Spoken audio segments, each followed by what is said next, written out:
So, gentlemen, happy to see everybody for another episode of the Blind Pig Podcast, courtesy of BGObsession.com. Before we get going, of course, give us a like and a share. If you've stumbled across us on YouTube, you can also find us on all major audio platforms. If you're listening, you can also follow along on YouTube, Twitter, Facebook, all the socials, and of course at BGObsession.com. Mothership. The mothership. Old school message board style. A lot of us kind of grew up on that. We turned 15 this year, man. We started in 2009. Yep. July 7th is our 15th year. For the record, John means BG Obsession turns 15. All of Yeah. us are slightly older than Just that. a smidge. Some of us may not have 15 years to live, so That's right. So Which we had a means couple Mr. things. Harris needs to hurry up. So That's right. A couple things to touch on before we get into our full discussion. Brandon McManus has now been a lawsuit officially filed against him in the complaint, I guess we should say, an accusation that he inappropriately touched two women on a team sanctioned flight from, I believe, after the game against the Falcons when he was with the Jaguars. If I'm remembering my details correctly. I personally am the innocent until proven guilty kind of people. I've got questions about how it got to this point if he is guilty. Because from what the lawyer said, they basically tried to make it go away, but without filing a lawsuit. I don't know what that means. They not only tried to make it go away with McManus, they did it with the Jaguars, and neither one of them agreed to terms. So I have a hard time. I don't know. Call me crazy, but usually people who are guilty don't take an opportunity to make something go away quietly. You know what I mean? Usually they follow that, but.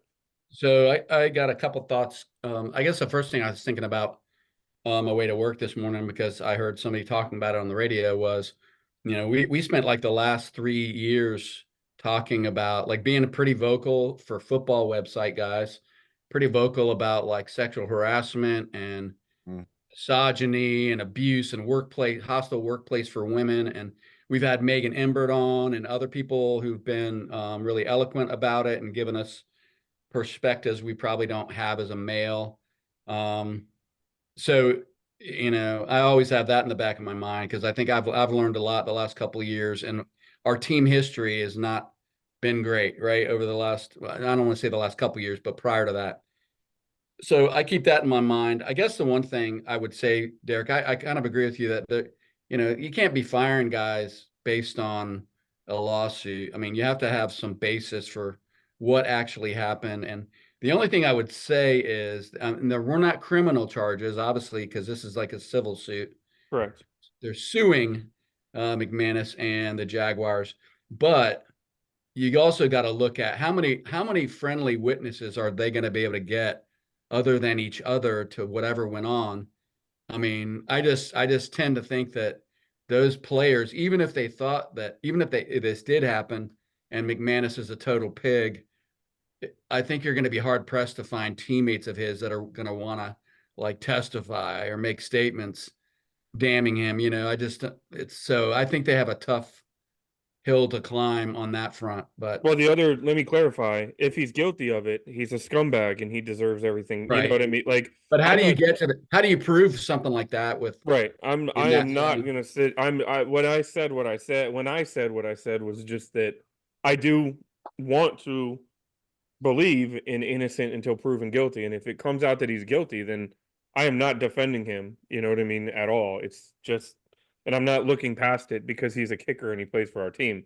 Yeah. I think if they have any sniff that it's, I mean, the Washington's not, they're a football franchise. They're an employer.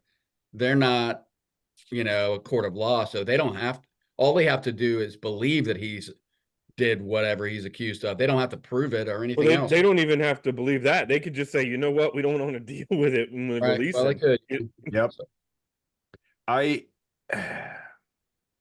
thought about it. I read a whole thing about it yesterday. And You're absolutely right. I utterly agree that this is going to be very difficult to prove. I'm also taken by the fact that this is the same law firm that apparently brought the, carried the victims' cases against Deshaun Watson. Mhm. And they tried to do the same thing apparently with Deshaun Watson and the Houston Texans, and nobody was having anything to do with it. And now we all know where that ended up, right? I don't know whether McManus is guilty or not. I wasn't there. I don't have a clue. My gut tells me this is not necessarily about the money though, because if they were making something up to be about the money, you don't go after the cheapest guy on the damn plane. Yeah. And the kicker's the cheapest guy on the roster, short of maybe the punter or the long snapper. Right. They're Um, asking for $1 million, which is, I mean, in NFL terms, let's face it, that's chump change. yeah, I mean, if they wanted to make us think about this, and it was really about the money, Yeah. there are a lot of guys that play for Jacksonville with a whole lot bigger paycheck than Brandon McManus was getting, starting with Trevor Lawrence and working your way down, which is, and so I'm inclined to believe that there's some kind of fire to go with the smoke. I have no clue how, what that fire might look like. And at the end of the day, I'm still very much in favor of our system of justice. And while I hate the fact that sometimes guys go free, and I really hate it in this instance if it's true, for all the reasons you said, John, I mean, it would be very difficult. It's very difficult to justify any type of, I don't know. I don't even know how to put this, because the charges are lousy. I mean, they're absolutely lousy. And if there's any truth to it at all, honestly, the guy shouldn't be playing in the NFL. I felt that way about Deshaun Watson. I feel that way about Brandon McManus. If it's true, the league doesn't need these type of players, period.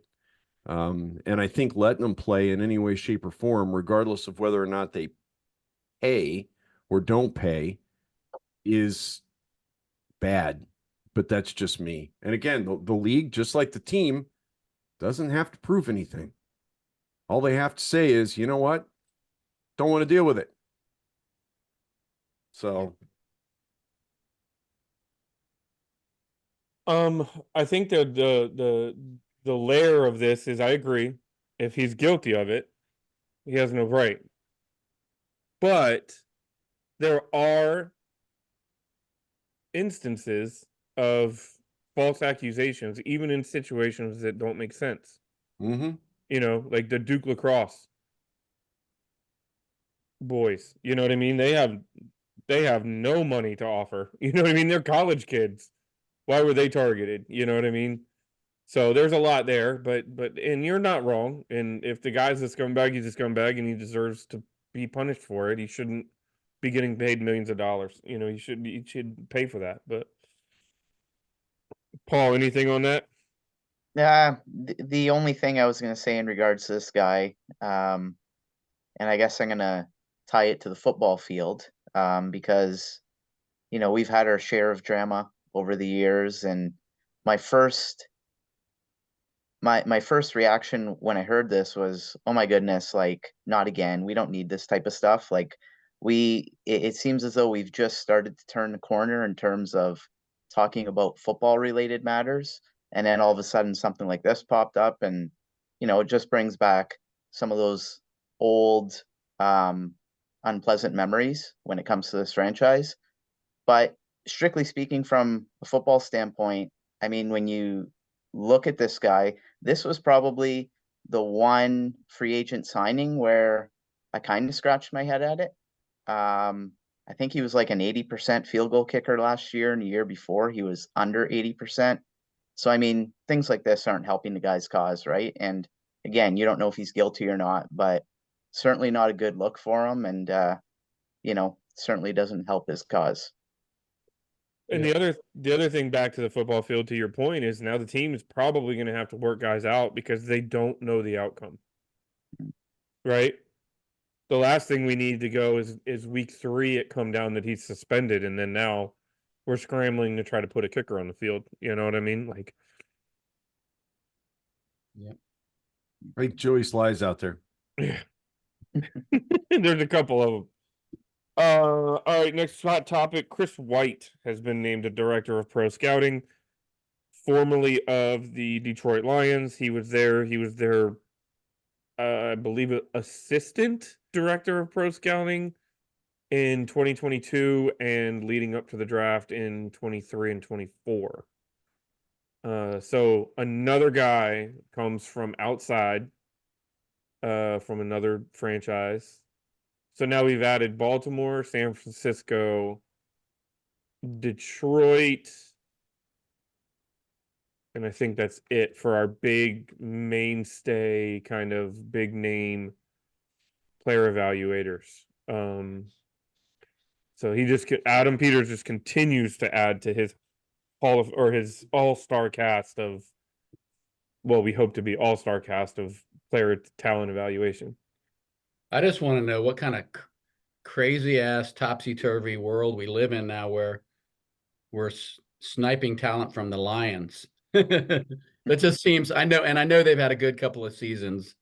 But that's just not a franchise that, like, over the last 20 years you would go, yes, we need to do it the Detroit way. Yeah, but over the last 3, Yeah, no, I they've mean, had a they've good been run. killing it, especially in the draft. I mean, look at their draft last year. I And they think did. I think the idea would be that these are some of the guys we're bringing on board were responsible for that turnaround. Yeah. And on top of that, they were making picks. They took Jahmyr Gibbs, and everybody was like, "What? Nobody had anybody." There was only one running back that had a first round grade on him last year, and ha ha ha! Look at and then now, all they did was find themselves on the steps of an NFC Championship game. But Yep. we can probably. That's all I really had. The Emmanuel Forbes pictures going around with him at camp, where he just looks like a 14-year-old kid, and everybody's losing their mind about it. Did you see the meme that somebody did where he's got like pretzel sticks for legs? Yes, Somebody photoshopped in pretzel sticks. I did. I'm not going to put too much into it I because at the end laughed. of the day, you can't be physical with the wide receivers now, anyways. You know what I mean? Like, as long as he's in position and he can end up making a tackle when he needs to make a tackle, so be it. Like, I'm not too worried. His durability more than his ability in that instance. You know what I mean? I don't think. I think people are kind of getting wound up for Just little like the Jalen Daniels conversation pre-draft about how brittle he is. The guy's only brittle if he's been injured. And that's my whole thing is you can't just look at somebody's body type. We have like bones in our body.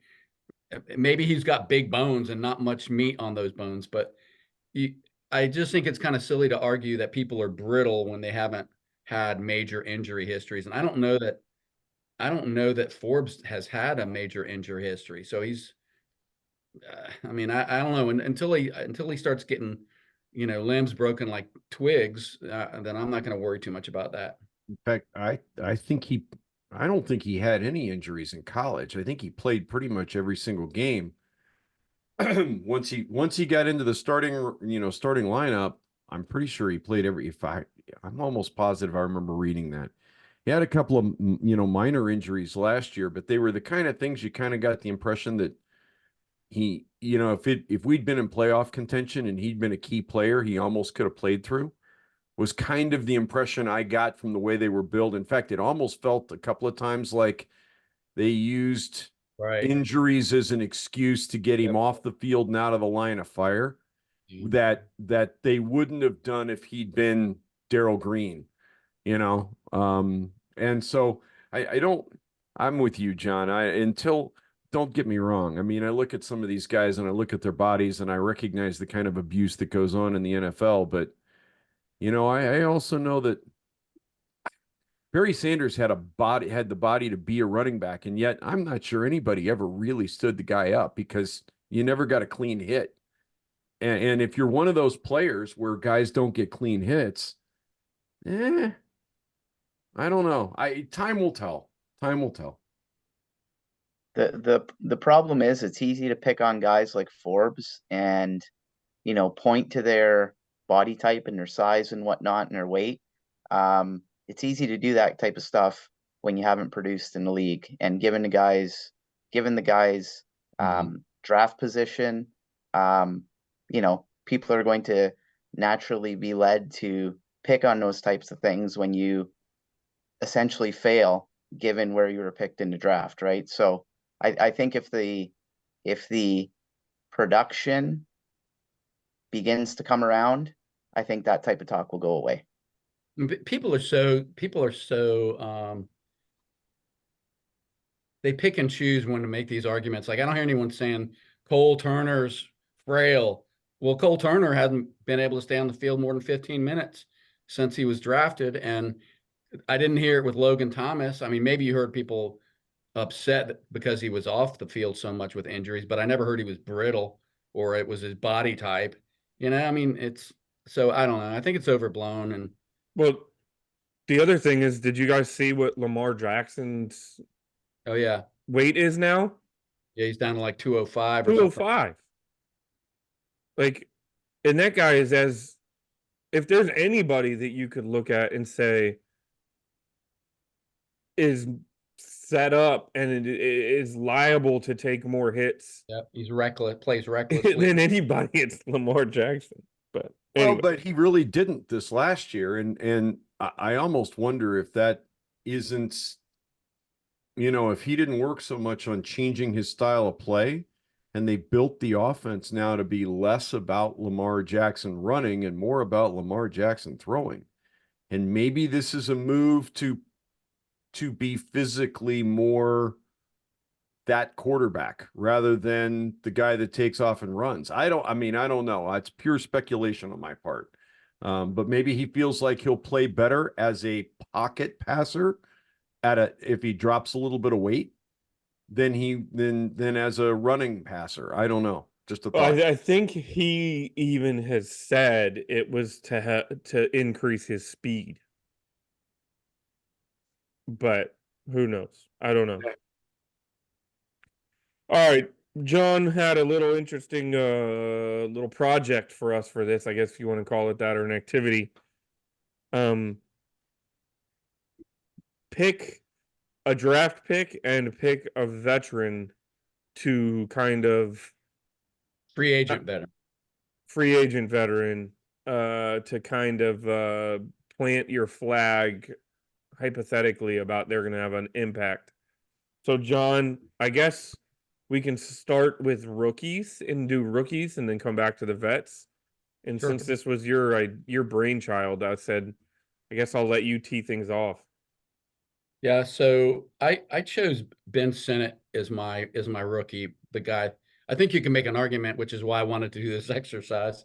For a lot of guys, which is a really good thing, right? I mean, you'd be hard pressed to pick just one guy, but that was the exercise. So I picked Ben Sinnott, and there's a lot of reasons for it. One reason is I think he's immediately has a chance to be, if not a starter at some point in the season, to get heavy reps. And the reason I say that is because you've got a veteran with a lot of mileage on who hasn't played a lot the last couple of seasons, coming in, who's going to be the starter, at least initially, I'm sure. But behind him, you've got Bates. And Bates is to me, Bates is a lot more one-dimensional. I like John Bates, but I think he's more one-dimensional than Sinnott is and Ertz. But you've got Armani Rogers, who's a converted quarterback, another converted quarterback tight end, who was out last year. We liked a lot of what we saw, but we didn't get to see a lot. And so he's inexperienced as hell. Cole Turner, coming into his third season, he hasn't proven anything. First of all, he hasn't proven he can stay on the field, but I don't think he's proven anything in terms of being an NFL tight end yet. I'm not saying he can't, but and then you've got Colson Yankoff, who I think is an undrafted free agent, maybe, or somebody maybe made that name up just to see if anyone was paying attention. It sounds like a made up name, right? Colson Yankoff. Anyway, so I think Sinnott could be starting by midseason. That Colson Yankoff guy is also wearing 41. Something tells me he's probably closer to fullback You know what I mean? Than he is. Sorry. The other thing about Sennett to me is that unlike Bates, to me, when Bates comes wandering onto the field, you kind of know, you kind of have a pretty solid feeling of what's coming next, right? And it's probably not going to be a big passing down. They just haven't used him that way. And I'm not saying he can't do that, but Sennett, I think they're gonna get him up to speed with the blocking, and he's a very strong kid. He just needs some work on his technique, but they're gonna get him up to speed on his blocking, and then he basically could play fullback if he wanted to. Play fullback, he can block, he can catch the ball. So I just think that versatility that he brings makes him super attractive. And then the last thing I'll say, and then I'll let you guys talk about your rookie, is the last 4 teams in the NFL last season, the last 4 teams standing, all had tight ends at the center of their offense. The 49ers with Kittle, Kansas City, obviously with Kelsey, the Lions with Sam Laporta, who was like one of my favorites from last season.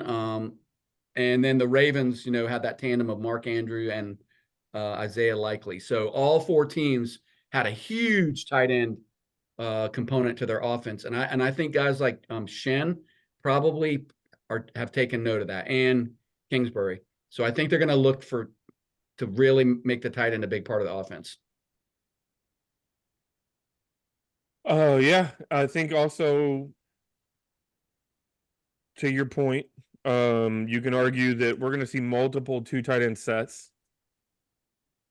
I think Kingsbury ran multiple 2 tight end sets, if I'm not mistaken, and it's his offense. I have a wide receiver as my person that I'll get to, but I did notice that if you looked at Kingsbury's offense, he always had a tight end that was top 3 in targets on his team. Got to with a rookie quarterback too. You got to give him. I did look up Jalen. I'm sorry, Derek, I'm stepping all over you. I did just want to mention this. I looked up Jalen Daniels last season. He only threw to his tight end like 36 times, Mason Taylor. So he didn't really have that in college, but I think at the NFL level, he's got to have that quick outlet guy. Sorry. No, you're good. I was just backing you up. Jaden Daniels, the best thing for Jaden Daniels is to have consistent backup plans. You know what I mean? It's not only backup plans, but backup to the backup and then backup to the backup to the backup. So the more guys that you can get him on the field and available and comfortable with, that he like, and you mentioned Sennett when we were talking about Sennett pre-draft or post-draft. When I went through his highlights at Kansas State, I think I rattled off like 6 different formations that he was aligned in. So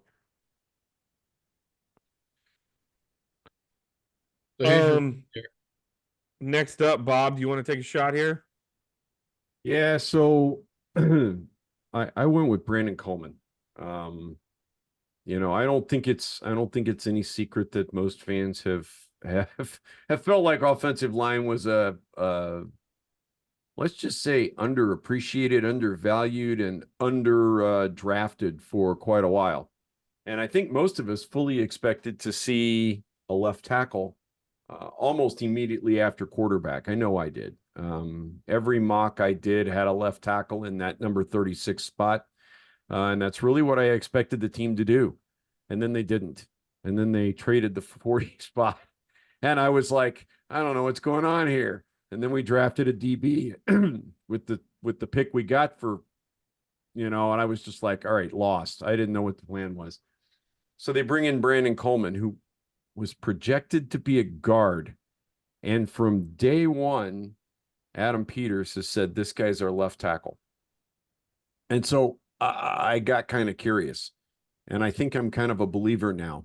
And I don't think it's a stretch to say the guy playing left tackle may be the second most important guy on the offense when you've got a rookie quarterback, because he's going to be charged with protecting a fairly significant investment for this football team.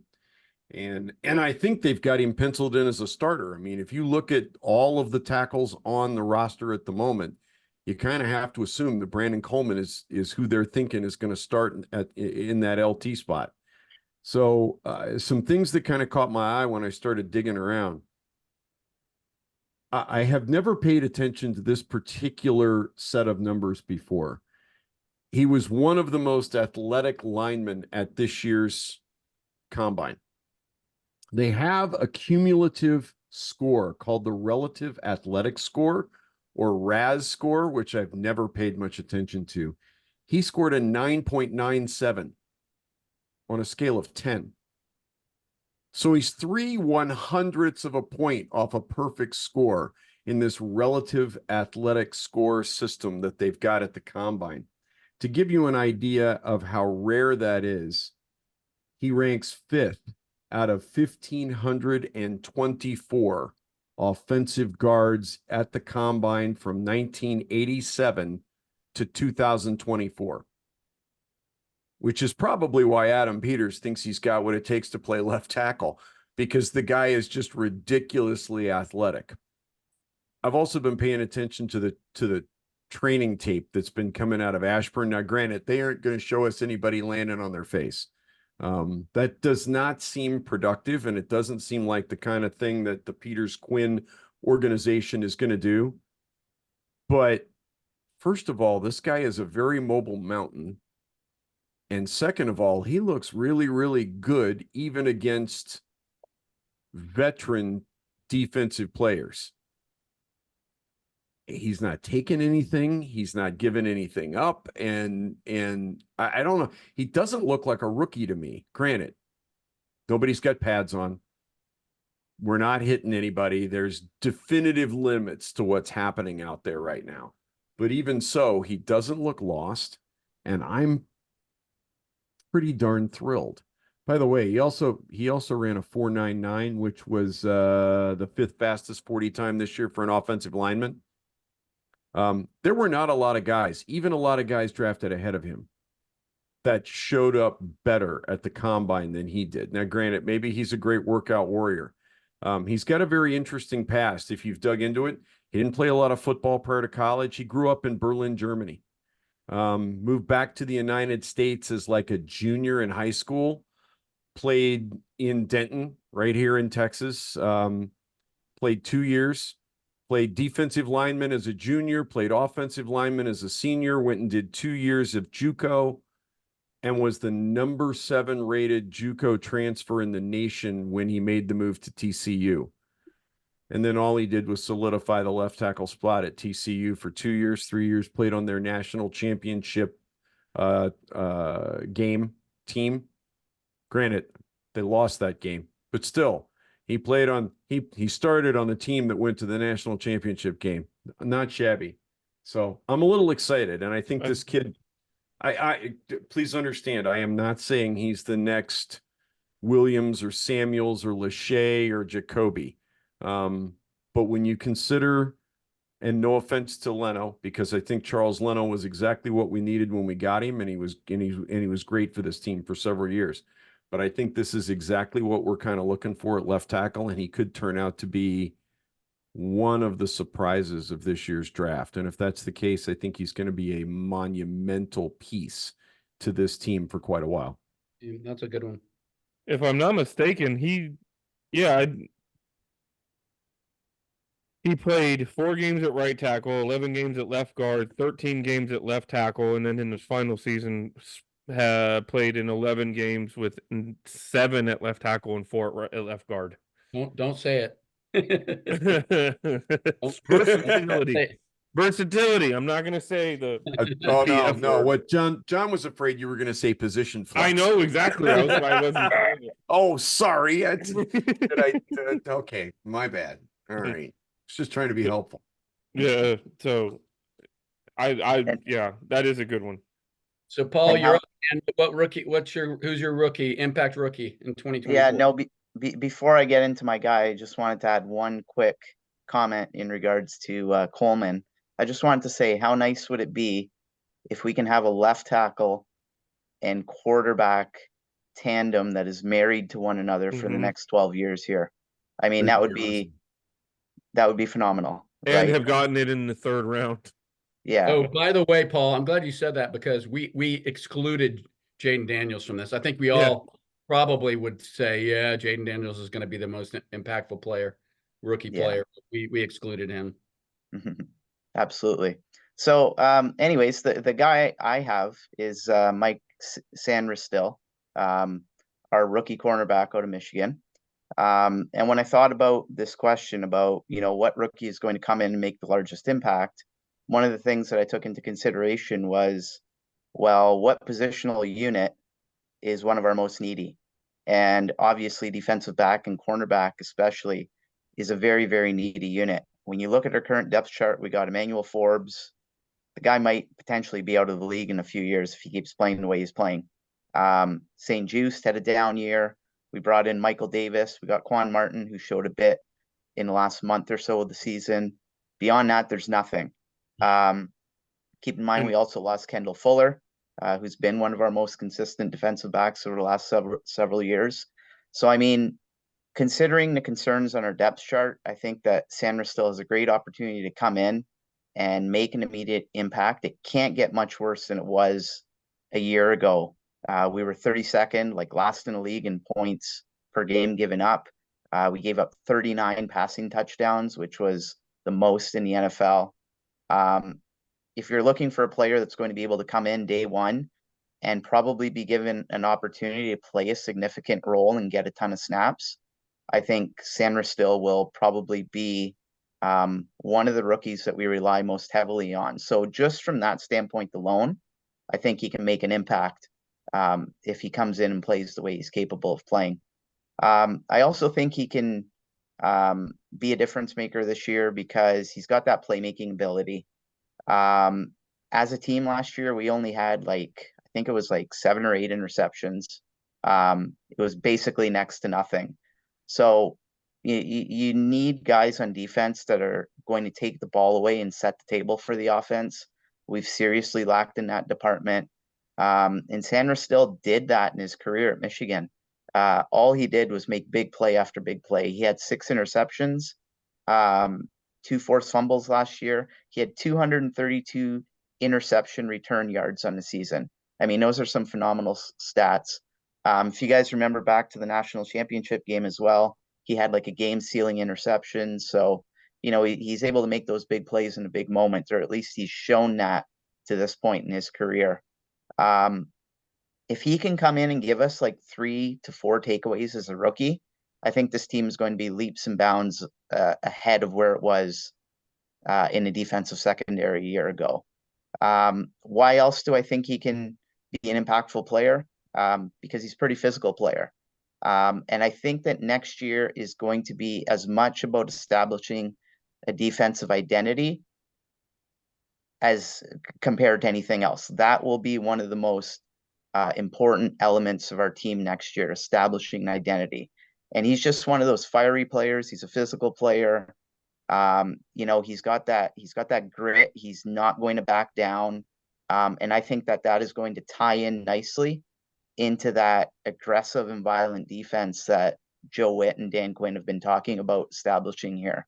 So I think long term, he might be one of those players that the staff points to and uses as an example for others to understand the brand of football that we want to play in Washington.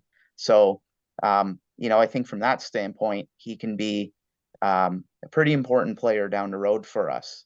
Paul, the other thing that I think is interesting is just like with Luke McCaffrey, I think one of their draft strategies was let's find guys that are standouts and have all those traits that we're looking for, but guys that haven't been playing the position that long. And San Rissel was a wide receiver up until basically Harbaugh saw him. They needed a corner, and they said, "Hey, let's try him out." I think that I heard that the defensive backs coach wasn't all that thrilled about the idea, but then they got him out there, and he just thrived at that role. So the fact that he hadn't been playing that defensive back his whole life like some of these guys, and look at what he did at Michigan.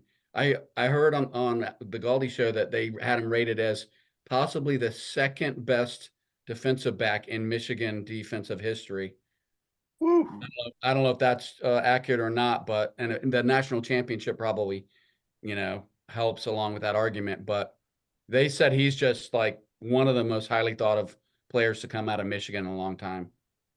Yeah, yeah, those are all great points. The only other thing I was going to say as to why I think he can come in and have an opportunity at making an impact is the fact that I think that he is going to be surrounded by some good coaching. Joe Witt and Dan Quinn have a proven track record of getting the best out of their DBs.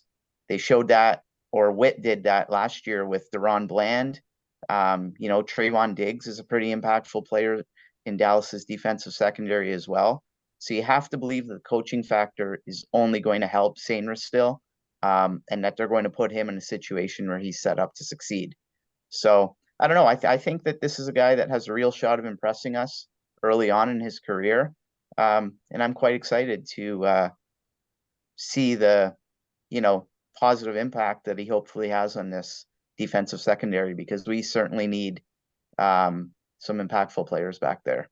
So let's see where it goes.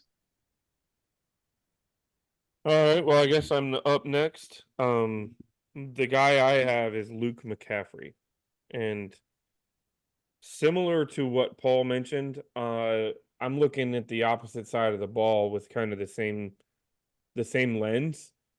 It's Terry McLaurin, and then not much after that is really locked down. We all can assume Jahan Dotson, but let's be honest, if after the season that Dotson had last year, if he wasn't a first round pick, a lot of this fan base would be looking at him like an afterthought. So I personally don't think that Dotson's done. I think he's got more to the coaching is going to get more out of him. But equally, I think there's still an opportunity for Luke McCaffrey to have a lot of quality opportunities this season. 6'2", 198, which means he's already, I believe, he might be our tallest wide receiver.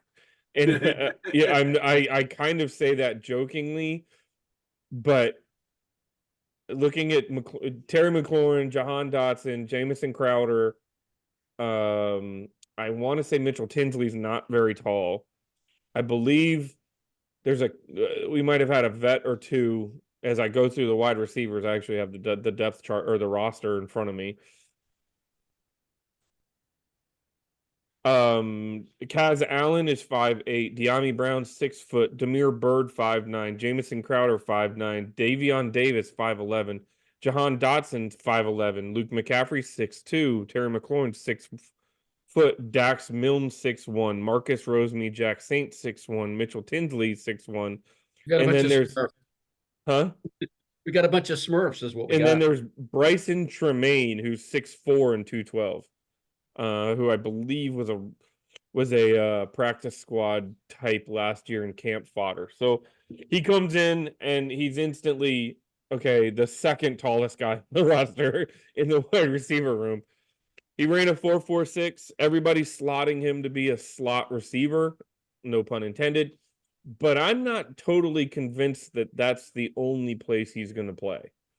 I went back and I looked at the Cardinals' offenses from 2019 to 2022, which is when Cliff Kingsbury was there. Their third wide receiver on the depth chart in 2019 was Demir Bird. Ironically enough, he had 46 targets with 32 receptions. The next year, Larry Fitzgerald 72 targets. The next year, Rondell Moore 64 targets. The year after that, Greg Dorsch 64 targets. Their third wide receiver, and that's not their third receiver. I left out tight ends. In each of those years, there were also tight ends that were getting top 2 and 3 target share. 2019, 4 receivers had 40 or more targets. 2020, 4 receivers had 35 or more, and that included DeAndre Hopkins, who had 160 targets that season. 21, 4 receivers had 60 targets and more, and then in 2022, 5 different receivers had at least 45 targets. So there's going to be opportunity. And there is not a lot of concrete in the depth chart beyond Terry McLaurin. So I could see him starting in the slot. He's explosive feet, Shuttle, he ran a 4.02, which was 92nd percentile. And then he was at 80th percentile in the 10-yard and 89 percentile in the 3-cone. So he's quick in space. He has short area burst, and he still has 4.46 40 to back it up. So I'm not saying he's going to be a number 1 guy, but man, if he's in the number 3 guy and he finds his way into that slot or into multiple trips packages, stuff like that, I could see him being fun to watch, especially in between the hash marks. So we can go ahead and knock out the veterans. John, I guess we can follow the same pattern. Who's your vet? So I'm gonna do this pretty quickly because, and I'm not saying he's gonna have the best season of anybody on the team by any stretch, but I went with Zach Ertz and I kind of tied the two together. We have almost no experience at tight end. John Bates is pretty much the only tight end we have, or that we had coming into this free agency period this year that had any significant playing experience. So the reason I think Ertz is going to be huge is, first of all, he's got that experience. He's coming into his 12th season. Now, the last 2 seasons, his on the field time has been half of his career averages.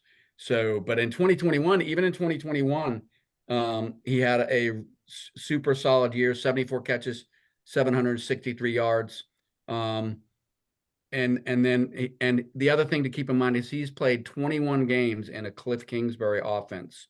And I think that's why he's in Washington, more so than the fact that he's still a very good tight end with what he can do in terms of staying on the field.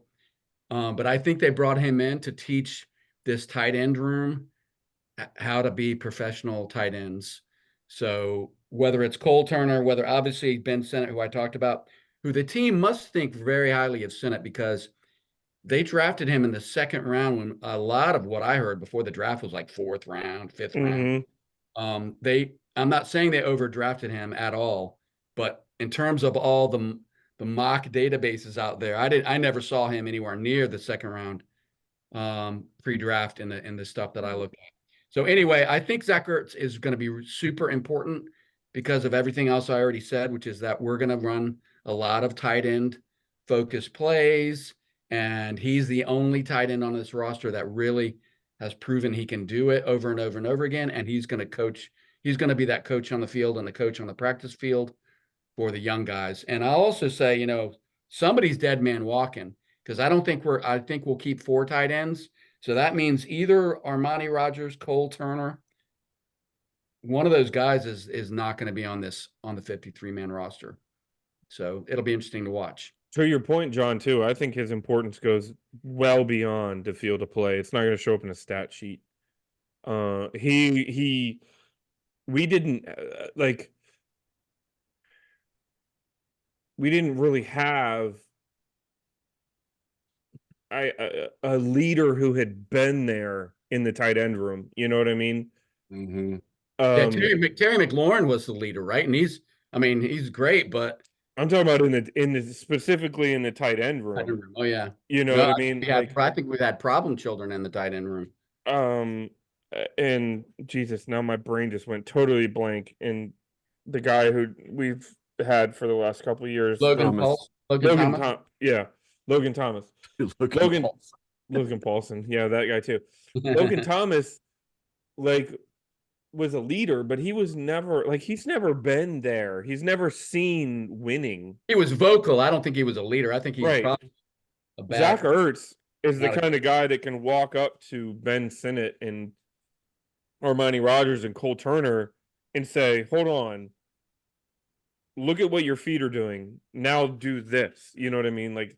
That's a different scope of things that this team has been lacking in for quite a while, where Logan Thomas was a converted quarterback and he did admirably, but at the same time, he wasn't a career tight end. And again, I would not undervalue, he's played for Kingsbury. He knows what Kingsbury needs out of that tight end. That was the other thing I was going to mention is he played for Kingsbury. He not only to the tight ends, but to the entire offense. I mean, he can translate from coach to player in the huddle. Oh, and he can say, and Jaden Daniels can look at Ertz, and Ertz can say, well, this is what he's looking for, or this is what he's talking about, or this is what he wants. Or he can look at Terry and say, look, here's the play call. This is what's going to make the most sense. You know what I mean? Because he's been in the offense. Well, that's who I got. And I know that's a little off on the fringe, but I just think because our tight end group has been weak, that he can make a huge impact. What do you got, Bob? Man, you know, I stayed with the same kind of theme, John. You went with a couple of tight ends. I went with a couple of offensive linemen. I don't think it's any secret that things got a little better last year when we moved on from Gates and brought in Tyler Larson, a veteran, at that center position. Well, we parted ways with Larson. We parted ways with Gates. That pretty much left us just with Stromberg. So my veteran free agent pickup that I think is going to make a massive difference is Tyler Biadasz. Dude, Can we just call I've been him watching Badass, Tyler Badass? Can we just yeah, Yeah. close enough, right? First of all, you gotta love any center out of Wisconsin. I don't know what it is, but centers out of Wisconsin are just actually centers out of the Big Ten, but those big corn-fed guys from all those Midwestern states, Iowa, Michigan, Wisconsin, they're just badass dudes. No pun intended. And this guy grew up on a dairy farm. He's used to working 12-hour days. I mean, he's quoted on the Washington site as he's like, you're halfway through a 2-hour practice and you're getting your butt kicked, and you look at the clock and you go, my family's not even halfway done with their workday. I got it pretty good. The first thing he said was that, he wanted to be part of the cultural revolution, not only with the team, but specifically with the offensive line. He wants to reset the tone for the whole of the offensive line group here in Washington, which I think is massive. I think it's something that needs to happen desperately. Knock on wood, he's ridiculously durable, which is not something that we have had at the center position for quite a while. In fact, it's almost felt like that position was a little snake bit on this team, to the point where at one point Ron Rivera was talking about, we need to sit down and figure out exactly why we can't keep a center healthy. Hopefully with the coaching changes and the scheme changes, that's not really an issue anymore, assuming of course it was scheme related, who knows, but this guy played 49 of a possible 51 games for the Cowboys. He was a Pro Bowler in 2023. You have got to think that this is a guy they really didn't want to let go. And Jerry just backed himself into a corner money-wise and had no way to pay this dude what he was worth. He was an All-American at Wisconsin. He was All Big Ten at Wisconsin. He was the Remington Trophy winner for the country's best center. The guy is he's just wicked smart. And we've got coaches, we've got a coaching staff that knows every nuance of who the guy is and what he can do. Yeah, just exactly. And, I said earlier, left tackle is probably your quarterback's best friend, but you've got to think that a really wily, smart veteran center has got to be right there as option 1B as your quarterback's best friend, because he's probably going to be helping Daniels call the coverages this year. If he's not calling the coverages himself, he is absolutely going to be helping Daniels out with it. And I think it's a massive thing. So not to go on another tangent, but that was shocking to me that without something we learned was that the Scott Turner offense, the quarterback, who happened to be very inexperienced, was responsible for the protection packages along the O-line.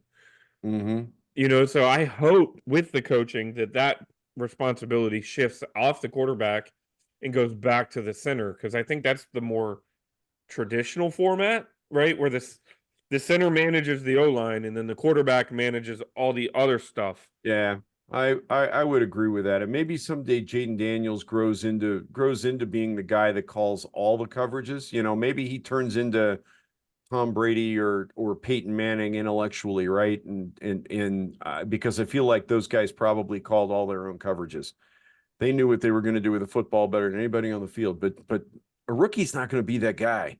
you've got to have a center, I think, that's got to be the guy for the offensive line. And so I'm really excited to see what having this kind of ornery, hard-nosed, corn belt leadership, and obviously a tough guy who plays whistle to whistle every single play. I've been really impressed watching him with the Cowboys the last 3 years. I tell you, I for years I've been stupidly jealous of the offensive lines that the Cowboys have been able to field. And so the fact that we could swipe their center just has me a little tickled pink, if you really want to know the truth. Oh, there you go. That's my guy for this year. My free agent acquisition, Tyler Biadasz. I just had a flashback of Peyton Manning screaming, "Shut up, Jeff!" to Jeff Saturday. That's probably the Jeff one time Saturday? Jeff Saturday made a call. Well, until he was a head coach, anyway. That's right. Brother Paul, who was your vet?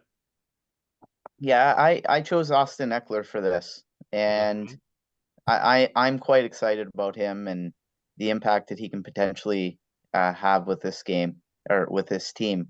Not only do I think he can be one of our most impactful free agent additions, but I also think he can give us one of the best bangs for our buck. I thought we got this guy in a cheap 2 years, $8 million.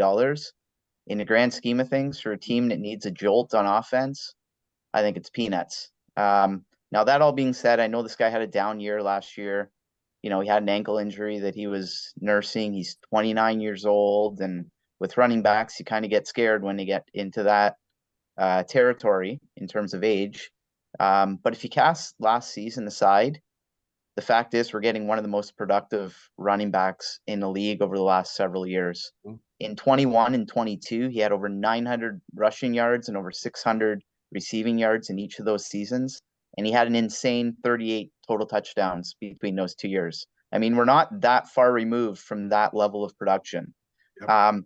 If he returns to health, I think he can be everything that we wanted Antonio Gibson to be and more. And for a team that has a very, very difficult time finding the end zone, I think he's going to be a welcome addition for us. And some guys just have a nose for the end zone, and it's the type of stuff that you can't always teach. And I think that Austin Eckler has a little bit of that in him. I think he can make an impact as well, just from the standpoint of who he's going to be surrounded with.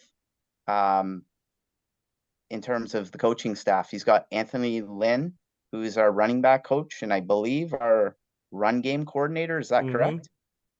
Yes, I So believe there's you're correct. familiarity. There's familiarity there with Anthony Lynn. He's seen the guy produce at his peak, and he knows how he can transform and impact an offense. And I think even when you're looking at Kingsbury as well, I think there's going to be a desire on his part to give the guy the ball, or to give guys the ball in space. And I think that Eckler can be perfect in that. He's made a career for himself, in the pass game out of the backfield. So all in all, when you factor in Kingsbury's style, you factor in Lynn being on staff, I think there's going to be a strong push to get him involved in the offense. And I think it's going to go beyond just making appearances on 3rd and long. I think he's going to have a much more significant contribution in that. I think he can be really, really important as well in terms of Jaden Daniels' development. We all know that you need to insulate your quarterback and have some reliable safety valves on the field. And those usually end up being your tight ends and your running backs. And I think that Eckler can serve as a perfect safety blanket in short pass game and provide a trusted veteran option that Daniels will be able to lean on when he's in trouble. I was looking at some of Eckler's stats. He's topped 50 receptions in 5 of his 7 years in the league. And in 3 of those years, he's gone for over 70 receptions. And I think he even had one season where he had like over 100 receptions. Those are like Larry Centers type numbers. So, I mean, I think a guy like Jaden Daniels will be thrilled to have Austin Eckler on board. And much like you guys talked to, or John spoke about this in regards to Ertz, I think he's going to provide a good veteran presence as well in the running back room. I mean, Brian Robinson and Chris Rodriguez are pretty young guys, so I think he will be as valued for his play as he will be for helping guys like Robinson and Rodriguez become more refined NFL players. So I'm pretty excited about him, and I hope he can return to form, because I think if he does, that this offense can be pretty fun to watch. That's a really great one, Paul. I think he's under the radar as well, like what you described. So we picked 3 offensive players so far. So Derek, you got to help another brother out here. I was shocked that nobody had picked this guy. Like I ran to the podium with this name. Bobby freaking Wagner, of all people, is going to have the biggest impact this in 2024. I mean, the resume speaks for itself. 10-time All-Pro, 6-time first team. He's gonna be 34 in June, 6 foot, 241, just massive human being. So I did a little digging. Well, it's not even digging. It's pretty well known. Obviously, he played in Seattle while Dan Quinn was the DC as part of the Legion of Boom. All he did in the 2 years that the two of them were together was in 2013, they won the Super Bowl, and then in 2014, they lost it on the worst offensive play call in the history of the Super Bowl.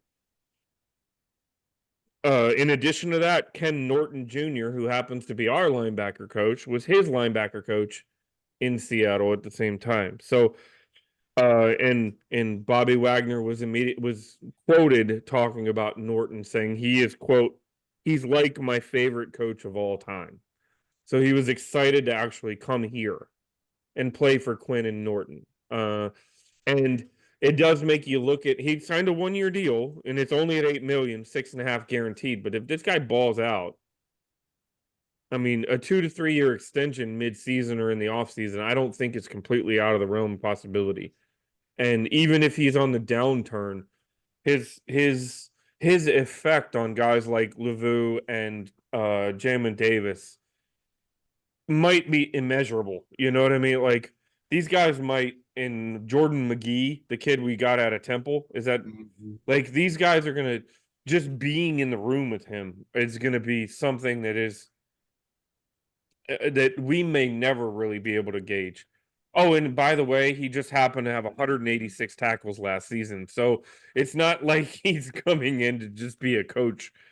He's instantly gonna wear the green dot. A couple things I want to talk about is leadership.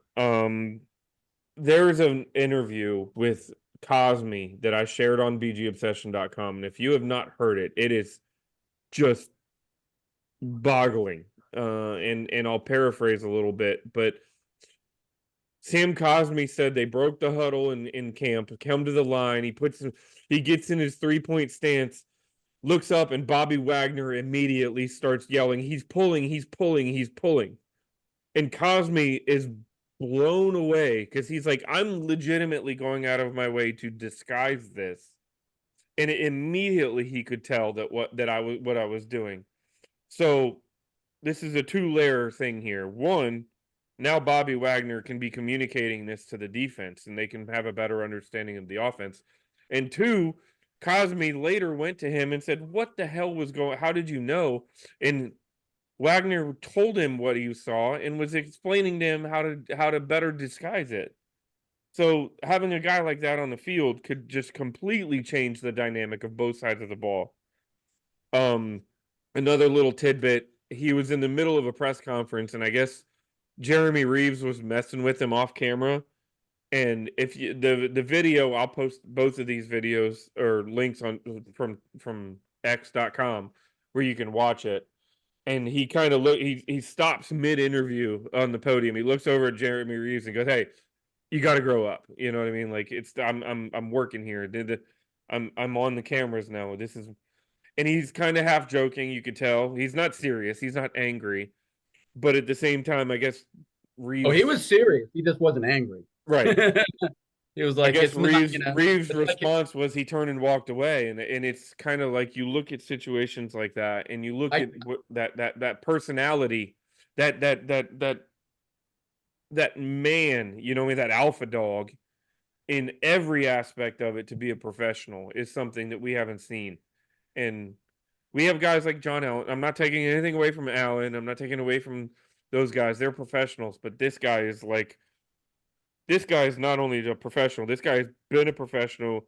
He has been at the top of the game at the highest possible level, and he was part of a defense that literally is going to go down as one of the best defenses in the history of the league. And he knows what it's like to, to win and to be that. So I will wager money that there's not going to be any pinching of coaching nipples in 2024. Not on camera. And I guess one thing that as everyone has talked through that I keep forgetting is we have a hellacious coaching staff, man. Uh-huh. So there might be some more questions on the offensive side of the ball than on the defensive side of the ball, but we've been so focused on players for the last 3 months that we've kind of forgotten that. Like you mentioned Anthony Lynn, I'm like, holy shit, we have Anthony Lynn, and it's not as a head coach, you know. I mean, It's not even as a coordinator. Even as a coordinator, I mean, he's a run game. I think Yeah. we got to go back and review this coaching staff at some point because we're stocked, man. It's kind of scary how much talent we brought in. Well, I mean, we can name it all. You got obviously Dan Quinn's a head guy. You got Kingsbury. You got Brian Johnson as your pass game coordinator, and Anthony Lynn as your run game coordinator. I think the biggest question that we had in the entire offseason was our offensive line coach, right? The guy that was in with the Giants that was apparently struggled. Beyond that, I mean, you look at everything else, and it's just we got Izzo as our special teams coordinator, who's been the special teams coordinator in Seattle for the last 3 seasons, and he's very well respected around the league. Then defensively, you got Joe Witt Jr., who every time he says the word "go," you just want to get up and run through something. With Ken Norton Jr. is our linebackers coach. The D-line coach is Daryl Tapp Jr., former player. He's just a total badass, you know what I mean, and ready to just also do just throw stuff all over the place. Here's the other thing is if it tells you what, nobody's afraid right now to hire talent because they're afraid they're going to get replaced. Like that was something that happened for years. You wondered if guys were hired because the coach knew he was safe. But now they don't care. And look, as a fan, that's better for us because guess what? If Dan Quinn doesn't work out in 2 years, and knock on wood he will, but if he doesn't work out in 2 years, they decide to move on. There's 5 guys in the building that could be the head coach. That would at least interview, right? Like, right. So yeah, it's exciting. It is. That was a great one, man. I think we would have gotten hate mail if somebody hadn't talked about Bobby Wagner. Bobby Wagner. And I had to probably the one we should have ended on. So good job. All right, fellas, we're right at an hour, so it's been a pleasure. Obviously, we're gonna shoot to be here next Wednesday. Come up with something to chat about. And this is one of those pods that we need to circle back around to at the end of the season and see what kind of egg we have on our face. Yeah. So if you're out there in Radio Land, bookmark this one and keep us honest about week 14, 15. Yep. In addition to that, I just do want to give a shout out to my brother Paul dealing with some personal stuff. That's why we've missed him the last few weeks. Happy to have him back. Brother Mark dealing with some personal stuff. He's probably going to be relocating himself to a point where he's not going to be able to join the pod for a while, but you can catch him on the board under Ohm. And Chris equally has found himself in a position where it would be very difficult for the wee hours of the morning to be joining our podcast. So those two will be missed for a little while, and obviously their invitation is open, but we didn't kick them off. Don't worry. But you have taken a big hit on the IQ bar, though. You know, Totally. Gosh. All right, gents, it's been a pleasure. We'll see you next week. Have a good night, guys. Good night, guys.